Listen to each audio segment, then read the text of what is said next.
Hello you guys, it's your girl Chidera aka Vibes with Adorable and welcome back to my channel. Today I have the special guest from the last two videos. Her name is Vivian again.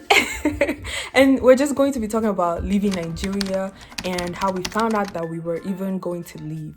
If you're new here, you're welcome. If you're returning, thank you for watching my videos. Without much talking, let's get into this video.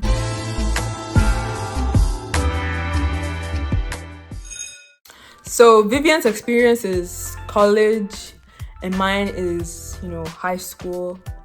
So I'm just gonna start. So I was in boarding school in Nigeria. I was in SS1 at that point. That is equivalent to 10th grade in high school here. So I had 2 more years left before I was done. So one fateful day, I was just, relaxing or whatever, had classes. And my dad came to the school. I didn't know, when your parent comes to the school, they would send for you and call you to come and see them. So I think we had come out from lunch or something. And so I saw him. I was like, oh, why did you come? Blah, blah, blah. He was like, yeah, that he came to get my transcript and stuff that from everything that I'll need to go to my new school in Pennsylvania. I was like, what are you talking about? What? But the funny thing is, I knew I was gonna leave at some point, but I just didn't expect it then, especially being that I had 2 more years left. I thought maybe I would finish and then just come here and start college or something. I didn't expect to start from 9th grade again.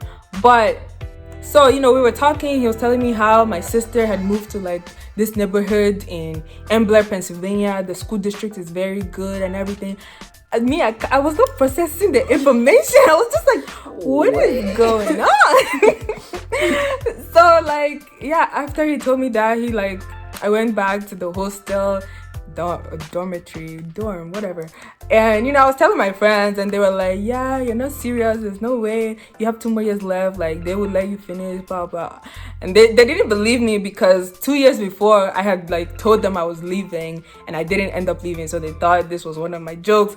But I was for real then. And they didn't just think too much of it, but some people also, they thought it was serious.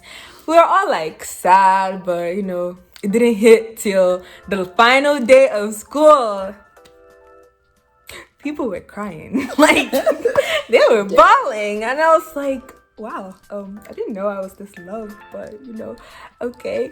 But I was obviously sad. That was the last time I would see my friends. I haven't seen any of them. Even when I went back in 2016, I wasn't able to see anyone because it was such a short trip. But basically, after this last day of school, we had to leave in August. So I didn't even have time to meet anyone or anything because school ends July, yeah. Middle to end of July, basically.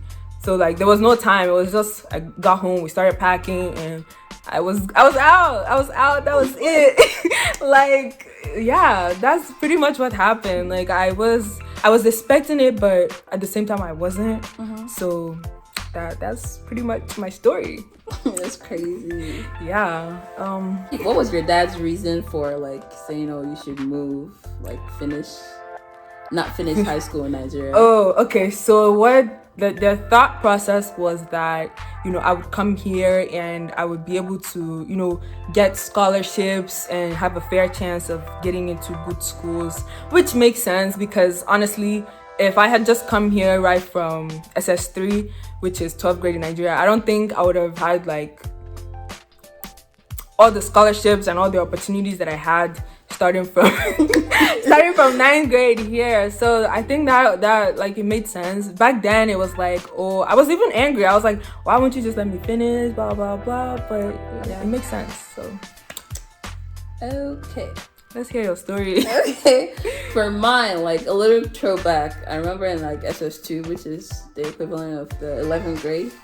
So that's when most people are taking SATs and stuff because you want to get into college right after you graduate, right? And my mom had bought me the SAT book and I was reading it, and one day she came out and saw me reading it and I was like, why are you reading this book? You're not going anywhere. And I was like, Wow. Excuse me. I was like, what are you saying, man? But like, a whole bunch of stuff happened after that. But fast forward to SS3 and like, which is 12th grade, and then I'm done with high school. And then we take this exam called West African Senior School Certificate Exam, WAEC, WASE, whatever you want to call it. So like results were out, and I had gotten like 9 A's, which is like, I guess like kind of like a perfect score. She's smart. I'm just like, but I had gotten that, and it was like, it was such a big deal, I guess. And then everyone was like, no, you're not gonna study in Nigeria, blah blah blah. You know, we gotta. Do you know what 9A1? She's not your mate. It was like, yeah, we gotta figure it out. You're gonna go, you know, to the US. Just, you know, study for the SAT. So your girl had to retake the SAT. Wow. But yeah, so I was like, but to be safe, my parents also made sure I started in a Nigerian university, because, you know, you never know if, you know, that would work out or not. Mm-hmm. So I started in a Nigerian university, Nnamdi Azikiwe University in Nigeria, as a medical student.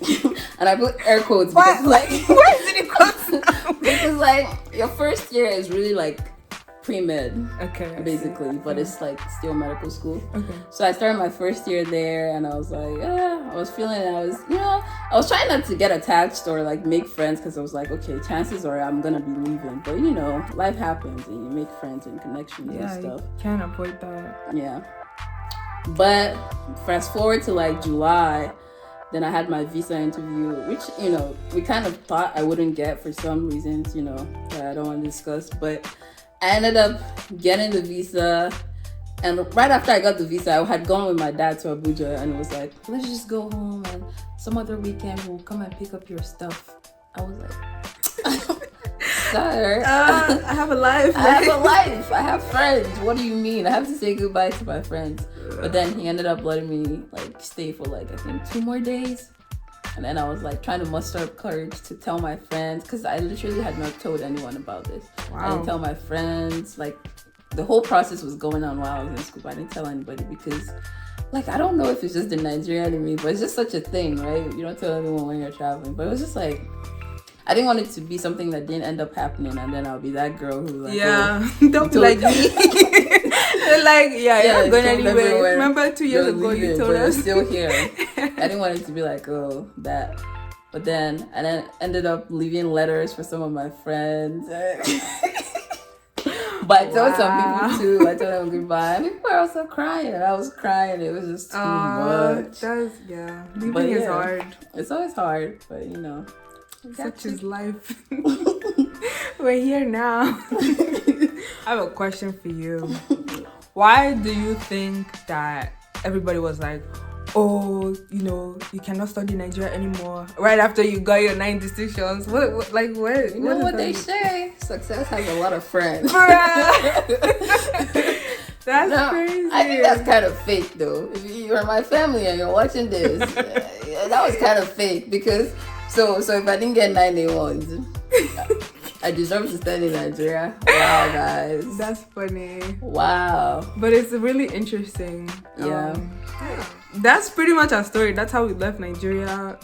Have you been back since then? No. I've been back in 2017. That's crazy. Yeah, I went back 2016, December, for my sister's traditional marriage. But I haven't been back since then. So hopefully next year. Coronavirus. What? Came and ruined this year. True. Yeah, I was supposed to go back this year. But that is the end of this video. If you liked this video, make sure you give it a thumbs up, share, subscribe, hit the notification bell, comment, and I will see you next time. Thank you for watching, and